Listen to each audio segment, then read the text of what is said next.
Hi guys, this is Abhimanyu Gautam. और इस video में मैं नेक्स्ट वीडियो जो है डिस्ट्रीब्यूशन लिस्ट आपको बनाना सिखाऊंगा। तो उससे पहले थोड़ा सा आपको बता देता हूँ कि डिस्ट्रीब्यूशन लिस्ट होता क्या है। तो डिस्ट्रीब्यूशन लिस्ट को हम डीएल भी बोलते हैं, ठीक है। It's called DL. आपने बहुत बार सुना होगा कि डीएल अपडेट नहीं हुआ, ये वो। तो इसका रीज़न क्या होता है और ये क्या होता है, हम दोनों चीज़ें देखते हैं कि हम इसको क्यों बनाते हैं और ये होता क्या है, ठीक है।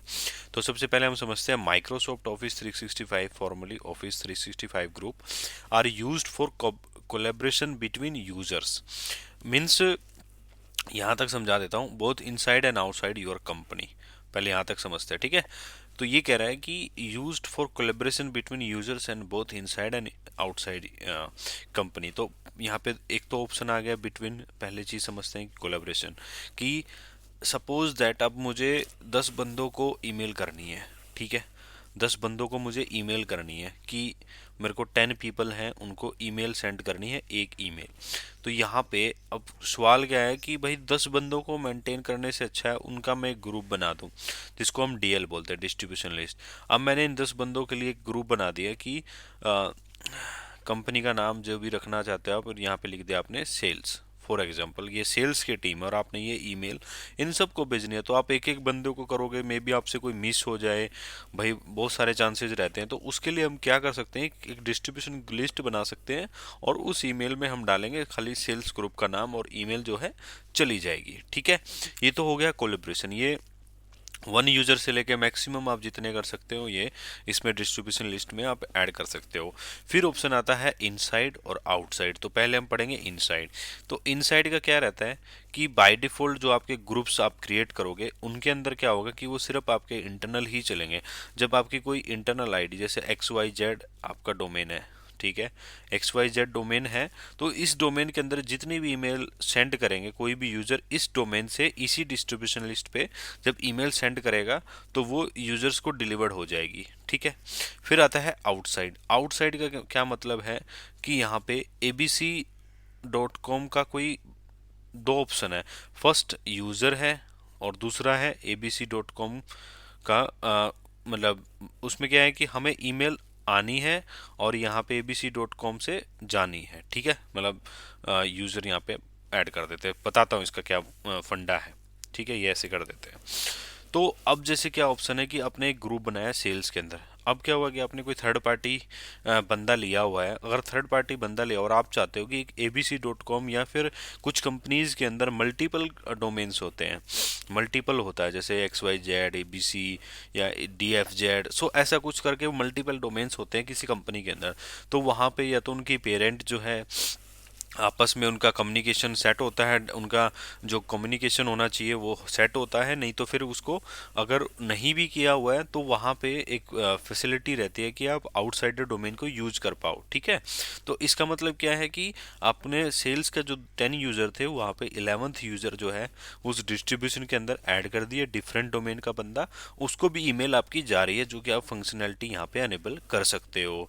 फिर दूसरा ऑप्शन होता है कि इनसाइड से तो आपको ईमेल आ रही है, लेकिन कई बार क्या होता है कि जैसे एचआर की टीम है, फॉर एग्जांपल एचआर की टीम है, इनको बाहर कुछ वेंडर्स के साथ कम्युनिकेशन करना रहता है, ठीक है। या फिर कोई सेल्स डिपार्टमेंट है, उसका ऑब्वियसली बात है आपका पूरा सेल्स का ऐसा रहता है। तो वहाँ पे क्या ऑप्शन होता है कि अगर आप ईमेल कर रहे हो, मैंने कोई ईमेल लिखी, ठीक है, तो टू में मैंने किया सेल्स ग्रुप, ठीक है, और सॉरी, टू में मैंने यहाँ पे एग्जांपल हो गया abc.com का मैंने यूजर को कर दिया और CC में मैंने रख दिया सेल्स ग्रुप, ठीक है।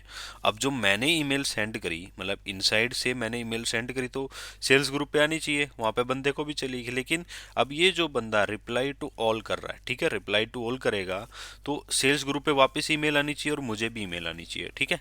तो यहाँ पे हम क्या करेंगे, abc.com को यहाँ पे अलाउड होता है आउटसाइड, ठीक है। आउटसाइड जब हम अलाउ करेंगे तो ईमेल हमें रिवर्ट में भी आ जाएगी, मतलब हमें ईमेल आ जाएगी हमारे बाहर से किसी भी बंदे की तरफ से भी हमें ईमेल अपने इनसाइड डिस्ट्रीब्यूशन लिस्ट पे हमें ईमेल मिल जाएगी, ठीक है।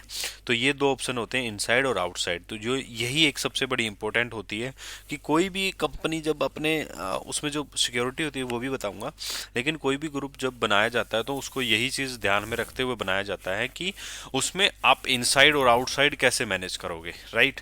तो इसमें इनसाइड के एक्सेस रहेंगे खाली या फिर आउटसाइडर के भी रहेंगे तो उनको उसी तरीके से मैनेज किया जाता है और उसी तरीके से उसको एक्सेस दिए जाते हैं। ठीक है।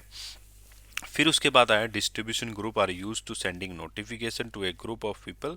सिक्योरिटी ग्रुप्स, अब देखो यहाँ पे एक सिक्योरिटी ग्रुप्स का भी ऑप्शन आता है। अगर आपने मेरी MCA से जो मैंने माइक्रोसॉफ्ट विंडोज़ सर्वर 2019 पे वीडियो बनाई थी, वहाँ पे मैंने ये सिक्योरिटी ग्रुप और डिस्ट्रीब्यूशन ग्रुप का डिफरेंस बताया जब हम वहाँ पे ग्रुप क्रिएट कर रहे थे। ठीक है, तो आप वो वाली सीरीज़ भी देख सकते हो, वो भी बहुत अच्छी मैंने सीरीज़ बनाई हुई है, तो आपको अच्छे से नॉलेज होगी। और यहाँ पे security groups are use to granting access to the resources such as SharePoint site. ये शेयर पॉइंट का तो यहाँ पे एग्जाम्पल दिया है। तो यहाँ पे मैं एक चीज़ आपको बताता हूँ, सिक्योरिटी ग्रुप्स के अंदर क्या होता है। अब जैसे मैंने इसको सिक्योरिटी ग्रुप बना दिया, सेल्स को भी मैंने सिक्योरिटी ग्रुप्स बना दिया, तो यहाँ पे कुछ मेरी एप्लीकेशंस चल रही हैं जहाँ पे SSO मेरा लागू हो गया। मतलब SSO हम यूज कर रहे हैं, सिंगल साइन ऑन कुछ होता है इसका, ठीक है, वो देख लेना आप। तो उसमें क्या होता है कि जब आप इंटीग्रेटेड करा दोगे तो आपका जो ये ग्रुप है, ये वहाँ पे जितने यहाँ पे 10 बंदे हैं, 11 बंदे हैं, जो भी है 100 पीपल हैं, आप इसमें एक्सेस कराओगे उनको बाय डिफ़ॉल्ट उस SSO से रिलेटेड एप्लीकेशन, कोई भी एप्लीकेशन है वो एक्सेस हो जाएगी। ठीक है, तो ये सिक्योरिटी ग्रुप का मेजर कंसर्न रहता है। फिर आता है एक यहाँ पे ऑप्शन आता है इनसाइड और आउटसाइड के साथ, कि आप किनको परमिशन देना चाहते हैं ईमेल सेंड करने की, राइट। अब जैसे कुछ ग्रुप है सारे आपने ऑल कंपनी के नाम से, ऑल कंपनी या फिर ऑल एम्प्लॉय के नाम से बना दिया। ठीक है, रीजन वाइज भी हो सकता है, जैसे किसी का लोकेशन है मुंबई में, ठीक है, किसी का लोकेशन है लखनऊ में और दिल्ली के अंदर, ठीक है, और फिर एक लोकेशन होगी इंडिया। तो इंडिया में आपने सारे यूज़र ऐड कर दिए ऑल, फिर यहाँ पे दिल्ली रीजन के जितने भी यूज़र हैं, यहाँ पे लखनऊ के जितने यूज़र हैं वो सारे ऐड हो गए, मुंबई के जितने यूज़र हैं वो सारे ऐड हो गए। तो यहाँ से 200, ठीक है, 300, तो ये हो गए यहाँ पे ऐड। तो यहाँ पे आपने ये तीनों ग्रुप्स को ऐड करा दिया, ठीक है, ना कि अपने इन यूज़र्स को, इन ग्रुप्स को खाली ऐड करा दिया। ठीक है, तो अब इस ग्रुप पे रिस्ट्रिक्शन आप लगाओगे सेंड करने की भी। ठीक है, आपको रिस्ट्रिक्शन लगानी होगी कि HR ही सेंड कर पाए, IT में कोई सीनियर बंदा है वही सेंड कर पाए, फिर अकाउंट्स का कोई सीनियर बंदा है वही सेंड कर पाए। तो ऐसी आपको रिस्ट्रिक्शन लगानी पड़ेगी इन सारे ग्रुप्स पे। पर्टिकुलर अथॉरिटी को ही आपको इसमें परमिशन देनी होती है और उसी तरीके से ही मैनेज करना होता है, और इसको हमेशा रूट ट्री के हिसाब से मैनेज किया जाता है। ठीक है, ट्री के हिसाब से आप जो हमारा इंफ्रास्ट्रक्चर के अंदर जो ट्री का एक डेफिनेशन है, हम उसे उसकी तरीके से ही हमें मैनेज करना होता है। जैसे कि हमने ऑल इंडिया की बात करी, तो ऑल इंडिया के अंदर हमारा आ गया। फिर उसके बाद हमारे रूट ट्रीज हो गए जिनमें आप ऐड कराओगे, जैसे मुंबई आपने ऐड करा दिया, लखनऊ आपने ऐड करा दिया, दिल्ली आपने ऐड करा दिया। फिर इसके बाद अगर वहाँ पे भी दिल्ली के अंदर भी आपके 2 ऑफिस हैं तो उनको आप सब कर सकते हो, लखनऊ के अंदर 2 ऑफिस हैं उनको आप सब कर सकते हो, मुंबई के अंदर 2 ऑफिस है, एक है, जैसे एक मुंबई में हो गया, एक पुणे के अंदर हो गया, तो उनको भी ऐसे मेंटेन कर सकते हो। फिर उसके बाद इसमें क्या होता है कि फिर आपको जो है यूज़र खाली उसी ग्रुप में मेंटेन करना है और उसकी हेल्प से वो सारी जगह मैनेज हो जाएगा। फिर उसके बाद एक ऑप्शन आता है जिसमें आप परमिशन देते हो।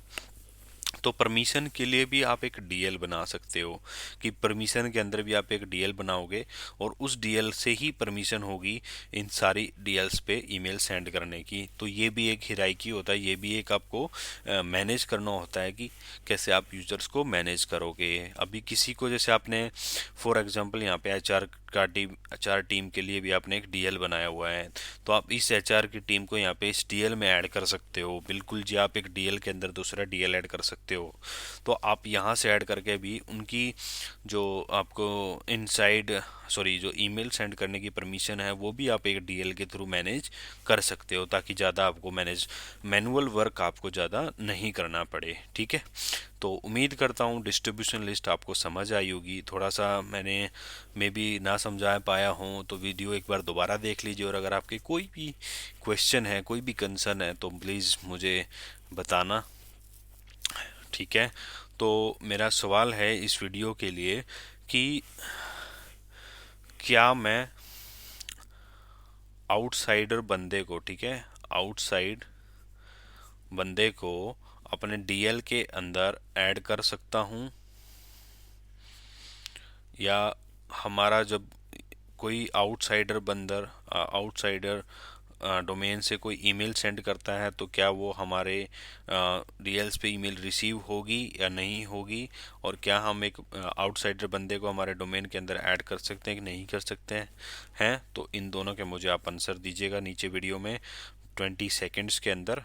और आपको कोई भी सवाल है, अगर आपको कुछ समझ नहीं आया हुआ तो प्लीज़ मुझसे बेझिझक पूछिएगा, मैं आपके आंसर ज़रूर दूंगा। भले ही मैं थोड़ा लेट हो जाता हूँ, लेकिन आपके कमेंट का रिप्लाई मैं ज़रूर करूँगा। और अगर आप मेरे से सोशल मीडिया पे कनेक्ट होना चाहते हैं तो मोस्ट वेलकम, आप मेरे साथ किसी भी नेटवर्क पे ऐड हो सकते हैं। डिस्क्रिप्शन के अंदर सारे आपको लिंक मिलेंगे मेरे सोशल मीडिया के, आप वहाँ पे मेरे को ऐड कर सकते हो। तो इस वीडियो में इतना ही, मिलते हैं नेक्स्ट वीडियो में जहाँ पे मैं डिस्ट्रीब्यूशन लिस्ट बना के दिखाऊंगा आपको। तो चलिए सीखते हैं कुछ नया और बदलते हैं अपनी ज़िंदगी। चलिए, जब तक के लिए बाय बाय।